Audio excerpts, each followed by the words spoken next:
자, 저희는 이제 동학농민운동에 대해서 배워보도록 하겠습니다. 자, 일단 저희가 저번 시간에 배웠던 갑신정변에 대해서 잠깐 보도록 할 텐데요. 자, 갑신정변 같은 경우는 저희가 급진개합화 주도의 위로부터의 개혁이다라고 했던 것 여러분들은 기억하실 거예요. 자, 위로부터의 개혁이다라고 하는 것들은 이제 양반이라든지 지배층 위주의 개혁 운동이다라는 것 여러분들은 아셨을 테고요.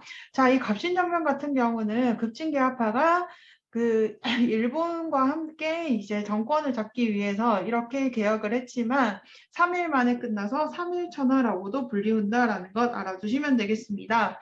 그래서 이렇게 한성조약 결과로서 한성조약과 텐진조약이 있었다라는 것 여러분들은 알고 계셨을 거고요. 자, 이 한성조약 같은 경우 한성조약보다는 선생님이 텐진조약 같은 경우가 굉장히 중요하다라고 했어요. 그래서 이 텐진 조약 같은 경우는 나중에 청일 전쟁에도 영향을 끼친다라는 것 저희가 저번 시간에 했었습니다. 자, 이 갑신정변으로 인해 가지고 청나라와 일본의 내정 개혁이 훨씬 더 심해졌다라는 것 여러분들은 기억하실 텐데요. 제가 한번 살짝 더 적어 보았습니다. 자, 이 갑신정변 이후에 국외와 국내의 변화를 적어 보았는데요. 자, 국외 같은 경우는 영국 같은 경우는 거문도 불법 점령을 했습니다. 누구 때문에요? 그렇죠. 러시아 때문이었어요. 우리나라가 러시아랑 친하게 지내니까 이제 영국이 러시아를 견제하기 위해서 거문도를 불법으로 점령하게 되고요. 자, 우리나라를 둘러싸고 외세가 각축전을 벌이자 중립화론 우리나라가 외세 어느 나라의 간섭을 받지 않고 강대국이 서로 조약을 맺어서 내버려 두자라고 하는 중립화론을 주장하던 사람이 두 명이 있었습니다. 누구였습니까? 그렇죠. 육일중과 독일 공사 부들러라고 하는 사람이 있었는데요. 이거는 당연히 먹히지 않았고 그냥 이러한 주장이 있을 만큼 우리나라가 열강의 침략을 굉장히 많이 받았다라는 것, 그래서 정세가 굉장히 혼란했다라는 것 알아두시면 되겠습니다. 자, 그 다음에 보겠습니다. 자, 청나라 같은 경우는 당연히 내정 간섭이 심해지겠죠. 자, 그래서 이런 내정 간섭이 심해지고 일본 같은 경우도 마찬가지였습니다. 일본도 내정 간섭이 심해지는데 일본 같은 경우는 어떠한 경우가 있었냐면 자, 일본은 아시아에서 산업화에 가장 성공한 나라라고 했습니다. 그래서 농사를 짓던 사람들이 뭐로 가게 되냐면 공장 노동자로 가게 돼요. 자, 그러면 공장 노동자로 가게 되면 좋은 거 아닌가요? 라고 하시는데 다 공장 노동자로 가게 되니까 농사 지을 사람이 없는 거예요. 그래서 이렇게 쌀이 없어요. 쌀이 없으니까 쌀값이 자연스럽게 올라갈 거고요. 공장 노동자들이 월급으로 쌀을 살 수가 없게 된 겁니다. 그러면 공장 노동자들이 월급을 어떻게 해달라고 하겠습니까? 올려달라고 하겠습니다. 그러니까 가격 경쟁력도 없어질 거고요. 왜요?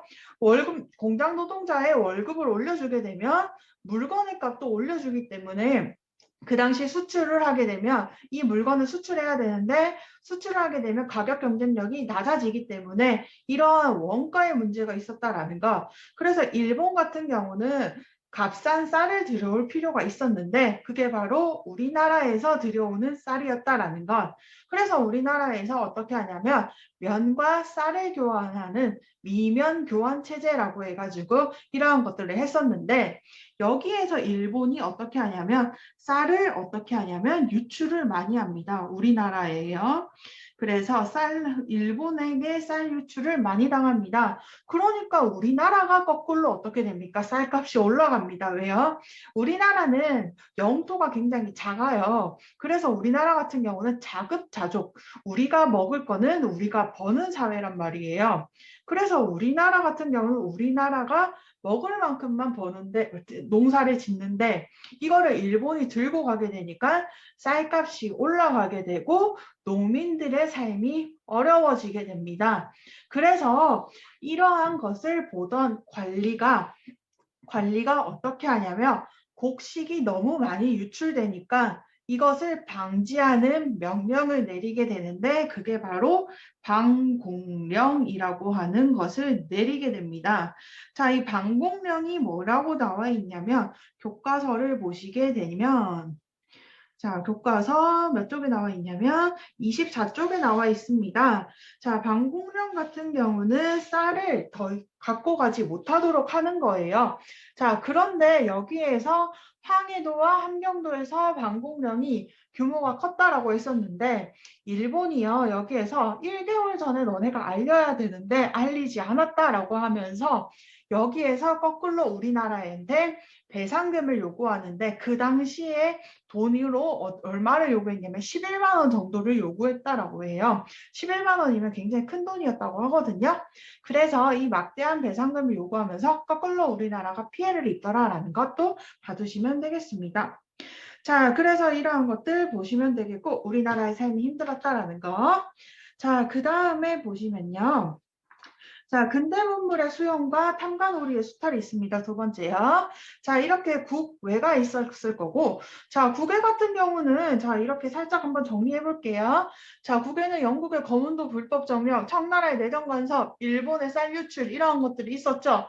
그거를 본 조선 사람들은 어떻게 되겠습니까? 외세 좋아할까요? 싫어할까요? 당연히 싫어할 겁니다. 왜요? 자기네들 살기가 너무나도 힘들어지기 때문에 그 다음에 우리나라에 와서 전쟁을 자꾸 하려고 하기 때문에 그래서 자꾸 외세 사람 자꾸 힘들게 하는 외세를 싫어하게 되는 이거를 뭐라고 부르냐면 반외세라고 부릅니다. 반외세요.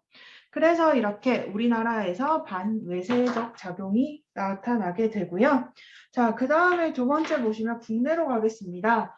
자, 국내 같은 경우는 아까 얘기 드렸어요. 쌀값이 올라가게 되면서 일본 때문에 그래서 방공령을 내렸지만 거꾸로 방공령을 한 달 전에 알리지 않았다라고 하면서 우리나라가 오히려 배상금을 지불했다라는 것 봐두시라라고 했었고요. 자, 그 다음에 두 번째 보겠습니다. 근대문물을 수용했대요. 여러분들 우리 봤었죠. 별기군을 만들고 별기군 뭐였습니까? 신식 무기로 그 다음에 일본인 교관한테 했습니다. 대표적으로 볼게요. 자, 그러면 여러분들 신식 무기 그냥 일본이 줍니까? 아니죠. 돈 주고 사왔겠죠. 그 다음에 일본인 교관은요? 그러면 일본인 교관 조선에 살아야 되겠네요. 그러면 조선에 살아야 되면 조선에서 살 집도 줘야 되고 그 다음에 적응비도 줘야 되고 그 다음에 월급도 줘야 되겠네요. 돈이 많이 들어요. 그 다음에 두 번째 볼게요. 탐관오리의 수탈도 있대요. 그러면 일본인 교관의 월급도 줘야 되고 무기도 줘야 되고 탐관오리도 수탈한대요. 결국 누구의 주머니에서 나올까요? 백성의 주머니에서 나오겠죠. 그래서 백성들의 세금이 어떻게 될까요? 올라가게 되겠죠. 백성들의 세금이 올라가게 되더라라는 것.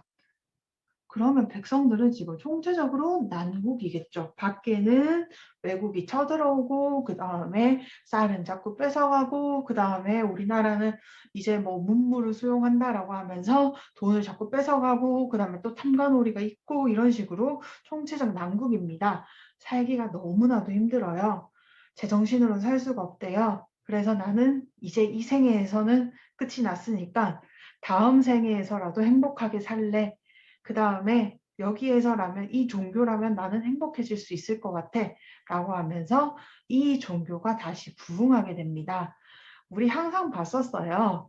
항상 나라 말기에는 종교가 유행했었잖아요. 예언사상이라든지 여기도 마찬가지였습니다. 동학이 유행하게 돼요. 동학 우리 조선 후기 때 배웠었죠. 인내천 사상이었었고 사람 평등, 사람이 곧 하늘이다 라고 했었던 최재우가 생각이 나실 거예요. 자, 백성들 입장에서는 이 동학으로 인해 가지고 사람들에게 받았던 이러한 핍박들, 그 다음에 자기들의 수탈, 그 다음에 외국으로 받았던 힘들었던 것들을 다 풀어놓을 수 있는 기회가 됩니다. 종교가 급속도로 확산이 되는 계기가 됩니다. 하지만 정부가 어떻게 될까요? 정부 입장에서는 최재우가 인내천이라고 주장하는 것을 좋아할까요? 싫어할까요? 당연히 싫어하죠. 무슨 제도 때문에? 신분 제도 때문에.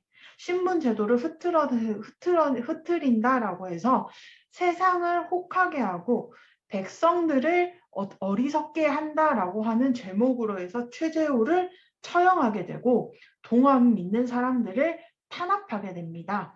그래서 이 최재우를 처형한 제목이 뭐였냐면 혹세 모민이었어요. 세상을 혹하게 하고 백성들을 어리석게 만든다라는 뜻인데요. 그래서 이때 최재우 처형되고 동학을 믿지 못하게 되니까 백성들 입장에서는 이제 종교마저 못 믿게 해 더 이상 참을 수 없다라고 하면서 종교 집회를 열게 됩니다. 자, 이 종교 집회 같은 경우는 여기에서 주장하는 건 뭐겠습니까? 최재우가 어떻게 하는 것, 최재우가 억울하게 죽었다. 그래서 최재우의 명예를 회복시켜 달라라고 주장을 하게 되고요. 그 다음에 우리 동학 조용히 믿겠다라고 하면서 동학에 대한 종교적 박해를 중지해 달라라고 합니다. 그래서 이러한 종교적 이유라고 하는 종교적 이유의 집회가 열리게 되고요. 자, 그래서 이러한 것들 동학 박해 중지 적어주시면 되겠고요. 박해 중지 X. 이거를 어디에서 집회를 여냐면 왕이 있는 곳 어디요? 경복궁이었습니다. 경복궁 집회에서 열게 되는데 그런데 이게 먹혔을까요? 안 먹혔어요. 그래서 이러한 것들을 다 내려와가지고 다시 한번 집회를 합니다. 이대 교주였던 이대 교주 최시영이 있었던 곳으로 와서요. 여기가 어디였냐면 삼례라고 하는 곳이었습니다. 삼례 집회요. 그러면 여러분들 여기에서 당연히 종교에 대한 얘기도 나왔을 텐데 대부분이 농민이에요. 농민들이 대규모로 모이다 보니까 종교에 대한 얘기도 나오는데 자기네들이 살기가 얼마나 힘든지, 그 다음에 너도 당했어? 나도 당했는데 라고 하면서 공감대가 형성이 됩니다. 그래서 그러면 우리 이러한 것도 주장할까라고 하면서 탐관오리를 처벌해 달라. 그 다음에 외세, 일본과 같은 세력들이 우리를 너무나도 괴롭게 한다. 정부 너네 뭐 하는 거냐라고 하면서 외세를 배척해달라라고 합니다. 외세를 배척해달라고 하는 종교뿐만이 아니라 정치적인 성격이 들어가게 되는 집회가 삼례 집회입니다. 그래서 여기다가 살짝 적어 놓으면 되겠네요. 정치적 성격이 들어갔다라는 것. 그래서 이러한 것들 봐두시면 되겠습니다. 처음에는 종교적인 이유 때문에 있었는데 삼례 집회라고 해서 최시영이 있는 곳에 대규모로 농민들이 모이다 보니까 자연스럽게 나온 거예요. 정치적인 이야기가. 그래서 이러한 것들 정치를 개혁해달라라고 주장을 합니다. 탐관오리 때문에 살기가 너무 힘들다. 근본적으로 우리가 너무나도 힘들다라고 얘기합니다. 기존의 정치를 개혁해달라라고 하면서 이거는 뭐라고 하냐면 반봉건이라고 합니다. 기존에 있던 제도를, 정치 질서를 개혁해달라라고 하는 이야기입니다. 그래서 갑신정변 이후, 그 다음에 동학농민운동 발생 이전 사이의 이야기였습니다. 그래서 이렇게 동학농민운동의 배경에 대해서 살펴보았고요. 자, 그 다음에 보겠습니다. 동학농민운동이 일어났던 1차 봉기에 대해서 볼 텐데요. 자, 1차 봉기 같은 경우는 순서가 좀 있습니다. 자, 선생님 순서 이거 다 외우셔야 되나요? 외워야 되나요? 라고 물어보면 외워야 됩니다. 어쩔 수 없습니다. 동학농민운동 같은 경우는 굉장히 중요합니다. 자, 첫 번째부터 보겠습니다. 자, 고부봉기가 있는데요. 여러분들 봉기는 알 거예요. 우리 농민봉기, 임술 농민봉기 들어보셨죠? 그래서 벌봉자에 일어날 기자였어요. 벌처럼 일어나다라는 뜻이었어요. 자, 그러면 고부는 어디냐면 지명입니다. 그래서 기름진 땅과 해산물이 많은 곳이었어요. 그러면 탐관오리가 수탈할 게 많겠죠. 그래서 여기에서 탐관오리가 수탈을 굉장히 많이 했다라고 해요. 그래서 여기에서 수탈을 많이 했던 사람이 누구였냐면 고부군수 조병갑이라는 말을 들어보셨을 거예요. 그래서 탐관오리 조병갑이 횡포를 부립니다. 조병갑이 횡포를 부리더라라는 것. 조병갑의 횡포 때문에 고부에 있던 사람들이 어떻게 하냐면 일어나게 됩니다. 너무 화가 나니까 자기 아버지에 대한 아버지의 무덤이라든지 그다음 진짜 쓸데없는 거에 대해서 세금을 다 붙이는 거예요. 사람들이 참다 못해서 일어나게 되고요. 거기에서 주도했던 사람이 녹두 장군이라고 불리우는 키가 좀 작았대요. 그래가지고 녹두 장군이라고 불리우는 전봉준이 있었는데 이 사람이 주도를 해서 관리를 벌하고 그 다음에 그 창고에 있었던 곡식을 백성들한테 나누어 주었대요. 그 다음에 감옥을 열어서 죄 없이 갇힌 사람들, 돈을 내지 않아서 갇힌 사람들을 풀어주었다라는 것까지 보시면 되겠습니다. 고부봉기였습니다. 자, 그러면 여기에서 백성들이 반란을 일으켰죠. 중앙정부에서 너무나도 놀래겠죠. 왜냐하면 정부에서 파견한 관리가 이렇게 쫓겨났으니까 백성들에 의해서 이 사람들 세력 모으면 반란이 일어날 수도 있으니까 철저하게 조사해야 됩니다. 보니까 고부군수가 잘못했어요. 정부가 봐도. 그러면 이 고부군수 우리가 쫓아내겠다. 새로운 군수 보내겠다. 그 다음에 여기에 있는 실태를 정확하게 조사하겠다라고 하면서 새로운 군수와 그 다음에 실태를 조사할 안핵사를 파견합니다. 그래서 이 안핵사는 누구였냐면 이용태라고 하는 사람인데 안핵사는 이 고부의 실태를 조사하는 사람이었어요. 근데 이 안핵사가 어떻게 하냐면요. 고부군수 잘못했다. 근데 농민들 너네도 참지 그랬냐? 너네도 정부에 대들었으니까 너네도 잘못했다라고 하면서 농민들한테도 벌을 줍니다. 그래서 안핵사 이용태가 어떻게 하냐면 살짝 얇은 걸로 적을게요. 안핵사 이용태가 조병갑을 파면합니다. 정식적으로 정부에서 조병갑이 잘못했다고 인정을 하는 거죠. 조병갑을 파면하지만 누구도 탄압한다라는 거, 농민도 탄압한다라는 거예요. 그러면 농민들 입장에서는 어떻습니까? 우리가 참다 못해가지고 연고다. 너네 이렇게 하지 않았으면 우리 목소리 안 들어줬을 거지 않냐? 라고 하면서 화가 엄청나게 나겠죠. 그래서 이 안핵사 같은 경우가 안핵사가 이렇게 행보를 부리니까 농민들이 다시 일어나게 됩니다. 거기가 어디냐면 백산이에요.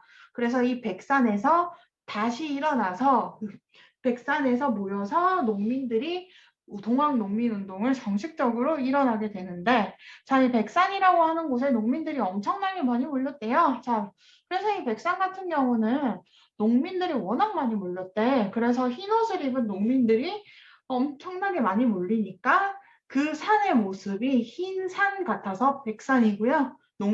흰옷을 입은 농민들이 대나무 죽창을 들고 있어서 죽산이라고도 불린대요. 그래서 이 백산에서 봉기가 일어나더라라는 것 알아두시면 되겠습니다. 자, 그래서 여기에서 전라도 지역이었잖아요. 전라도 지역이거든요, 고부가. 그래서 이 전라도 인근에 익산이라든지 정읍 지역이나 익산 같은 경우는 전라도 지역에서 꽤 큰 도시거든요. 여기에 있었던 지역을 전부 다 농민들이 전투에서 승리를 합니다. 누구를 상대로요? 관군, 그러니까 나라의 정식 군대를 상대로 승리하게 됩니다. 그래서 황소연 전투와 황룡촌 전투 같은 경우는 나라의 관군을 상대로 농민들이 승리를 하게 됩니다. 그러면 여러분들이 한번 생각해 볼 게 또 있습니다. 뭐냐면 관군이 농민들 아까 얘기했잖아요. 죽산이라고 얘기했죠. 그러면 죽산이라고 하면 농민들은 대나무를 들고 있었다는 거잖아요. 대나무를 들고 있었던 농민들한테 졌다라고 했어요.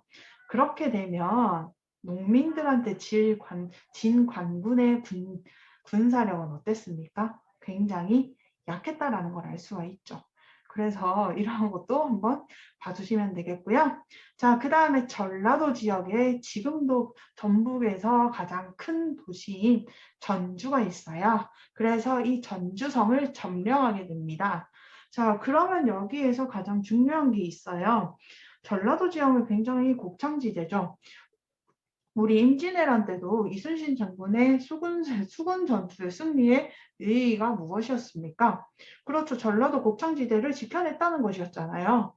그런데 이 동학농민운동 때 전주성을 관군이 지켜내지 못했습니다. 전주성 뚫렸네요. 그러면 서울도 곧 뚫릴 수가 있겠네요. 그래서 그러니까 명성황후가 어떻게 하냐면요. 전주성이 뚫리고 나서 여기에서 우리가 이제 더 이상 이길 수가 없겠다. 그래서 또 누구를 부르냐면 청군한테 도움을 요청합니다. 그래서 청나라가 출병을 하게 돼요. 민비가 청나라한테 도움을 요청하면서요. 그런데 우리가 여기서 또 생각할 게 있어요. 청나라 출병했네요, 우리나라에. 근데 텐진 조약의 내용이 뭐였습니까? 청나라가 출병하게 되면 누구한테 알려야 된대요? 일본한테 알려야 된다라고 얘기했어요. 근데 일본한테 알리지 않고 출병한 거예요. 그러니까 일본이 여기에서 트집을 잡아서 너 안 알렸지? 그러면 우리가 간다라고 얘기한 거예요. 그래서 일본도 같이 출병하더라라는 거. 텐진 조약에 의해서 일본도 출병하더라라는 거. 텐진 조약에 의해서 일본도 출병하더라라는 것. 그래서 일본도 출병.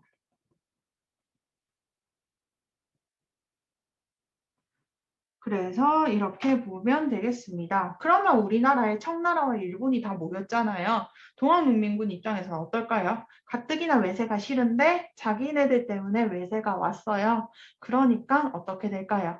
굉장히 두려움에 떨겠죠. 그래서 어떡하지? 그러면 정부 너네가 우리의 얘기를 들어주면 우리가 너네랑 화해하겠다라고 하면서 전주에서 화해를 담은 약속을 하게 됩니다. 그게 바로 전주 화약이에요. 왜냐하면 외세가 우리나라를 가지고 가는 거는 더더욱 싫었거든요. 그래서 여기에서 보시게 되면요. 외국 군대에 대해서 이렇게 철수를 해달라라고 요구를 하고 그 다음에 또 뭐 어떻게 하라고 얘기를 하냐면요. 그 다음에 우리의 목소리를 담은 계약을 해달라라고 얘기를 합니다.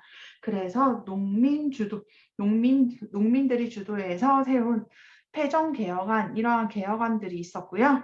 그 다음에 농민들의 자치기구였던 이러한 개혁안을 실천한 농민자치기구였던 집강소가 설치가 되더라라는 것 알아두시면 되겠습니다. 그래서 1차 봉기였고요. 자, 1차 봉기는 농민들의 승리로 끝이 나게 된다라는 것 알아두시면 되겠습니다. 1차 봉기였고요. 자, 그러면 1차 봉기 같은 경우는 농민들이 뭐 때문에 일으킨 겁니까? 그렇죠. 반봉건 때문에 일으키더라라는 것. 반봉건. 그래서 반봉건 제도 때문에 일으킨 동학농민운동 보시면 되겠습니다. 자, 그 다음에 보시면, 자, 동학농민운동에 이렇게 1차 봉기 진로가 있습니다. 보시게 되면 전부 다 전북 지역이에요. 그래서 전라도 중심으로 1차 봉기는 일어났다라는 것. 그 다음에 패정개혁안입니다. 농민들이 주장했던 거죠. 그래서 탐관오리를 징계할 것이라고 적혀 있네요. 자, 그래서 이 탐관오리를 징계할 것 같은 경우는 관리들이 이렇게 부정부패를 저지르는 것을 이제 더 이상은 나가달라라고 하는 거고요. 각종 항목의 결세액은 평균 분배하되 마구 걷지 말아달라라고 얘기를 합니다. 그래서 세금 너네 딱 정해서 걷어라라고 하면서 조세개혁안을 만들었다라는 것. 그 다음에 관신이 권력을 농간하여 국사가 나날이 잘못되니 관직 매매를 처벌할 것. 그래서 이제 매각매직하지 말아달라라고 얘기를 하는 거죠. 그래서 이러한 것들 패정개혁안이었습니다. 자, 이래서 과보개혁 이후에 굉장히 정치가 혼란했었고 그 다음에 거기에서 농민들이 굉장히 피해를 많이 봤다라는 것. 그래서 이 농민들이 가장 피해를 많이 본 전라도 지역. 그러니까 왜냐하면 뺏길 게 많은 거예요. 뺏길 게 많다 보니까 사람들이 피해를 많이 받고 그래서 결국 일어났던 게 뭐냐면 1차 동학농민운동이었다라는 건 알아두시면 되겠습니다. 자, 그 다음에 보겠습니다. 2차 봉기였습니다. 동학농민운동이 일어나다 2차 봉기를 볼게요. 글씨가 조금 위로 올라갔네요. 마음이 삐뚤어서 그렇습니다.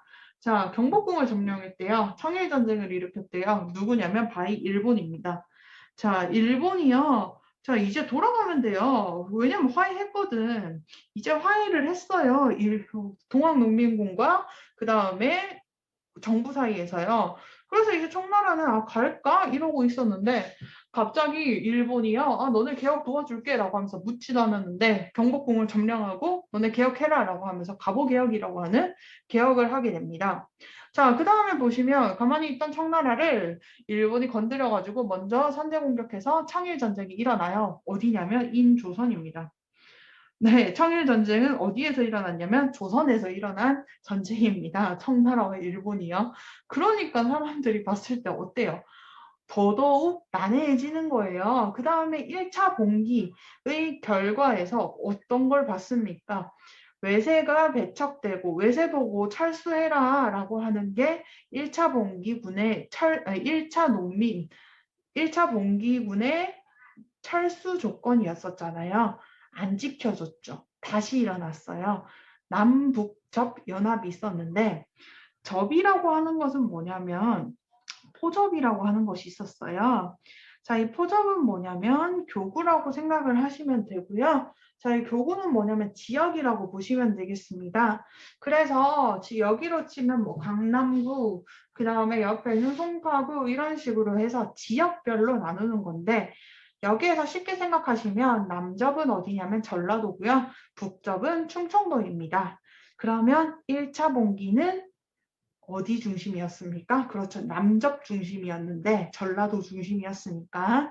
그런데 2차 봉기는 남접과 북접이 연합해서 일으켰네요. 전라도, 충청도 연합했네요. 크기가 더욱더 커졌습니다.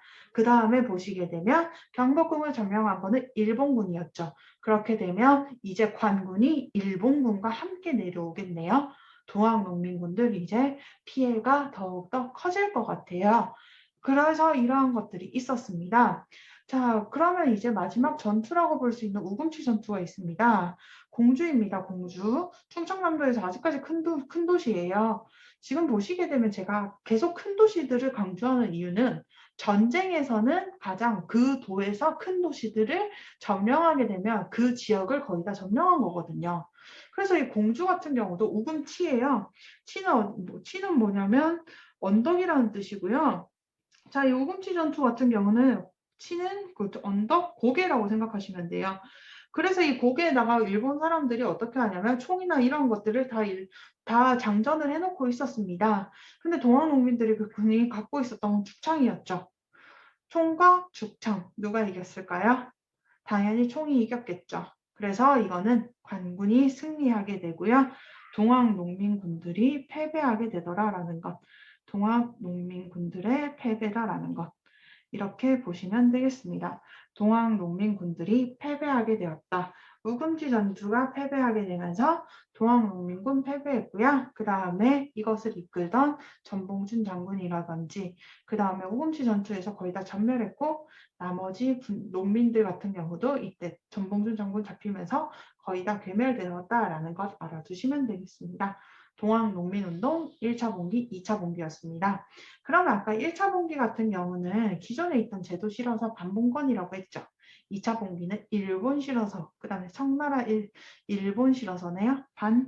반외세적 성격을 갖고 있다는 것 알아두시면 되겠습니다. 반외세. 그래서 이렇게 동학농민운동 같은 경우는 굉장히 좀 가슴 아픈 역사기는 해요. 무능한 정부가 있었고, 그 다음에 그것을 지켜주지 못한 정부가 있었고, 그 다음에 이것에 대항하려고 했던 농민들이 있었다라는 것. 우리나라를 끊임없이 약탈하려고 있었던 제국주의 국가들이 있었고, 그것을 지켜주지 못했던 국가가 있었다라는 것 봐두시면 되겠습니다. 자, 동학농민운동 같은 경우는 자, 보시게 되면 우리가 갑신정변 같은 경우는 위로부터의 개혁 요구라고 했어요. 그래서 이렇게 있었는데, 동학농민운동은요, 여러분들, 보시게 되면 농민이에요. 우리가 밑에 있는 하층민이라고도 볼 수 있죠. 제일 많고, 기본 층을 이루는 농민들이 일어나서 이렇게 세상을 바꿔달라라고 얘기를 하죠. 뭐로부터의 개혁입니까? 그렇죠. 아래로부터의 개혁운동입니다. 그러면 이렇게 위아래로부터의 개혁운동이 다 일어났네요. 조선사회가 어쨌든 문제가 있다, 바뀌긴 바뀌어야 된다라고 하는 것들을 모두 다 인식하고 있는 거다라는 것 알아두시면 되겠습니다. 자, 의부터 보겠습니다. 자, 의 같은 경우는요, 농민군의 요구 같은 경우는 어디에 반영이 되었냐면요, 뒤에 나오는 가보개혁에 반영이 되었다라는 것, 가보개혁에 반영이 되었다라는 것 봐두시면 되겠고요.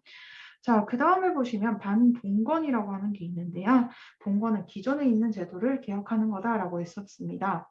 자, 기존에 있는 제도를 개혁한다라고 했었고요. 자, 그래서 얘네들 같은 경우는 기존에 있는 제도 개혁 어떻게 했었습니까? 뭐를 처벌해달라고 했어요? 그렇죠. 탐관오리를 처벌해달라고 했어요.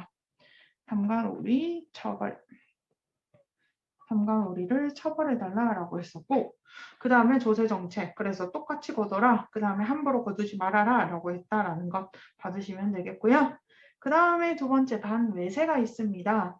일본의 침략에 맞서 싸우려고 했다라는 것 알아두시면 되겠고, 그 다음에 훗날에 항일의병운동, 농민들도 참여했거든요. 그래서 농민들이 기본적으로 참여할 수 있었던 정신이 바로 동학농민운동으로부터 기본 정신이 있었다라는 것 알아두시면 되겠습니다. 자, 그 다음에 마지막 한계 같은 경우는 이렇게 동학농민운동은 개혁안을 몇 개를 제시하기는 했지만 기본적으로 근대 국가, 이렇게 전라도 지역을 차지할 정도면 국가 하나를 건설해도 되지 않을까? 근대 국가의 건설책이 없었다라는 것도 봐주시면 돼요. 근대 국가의 건설책이 없었다.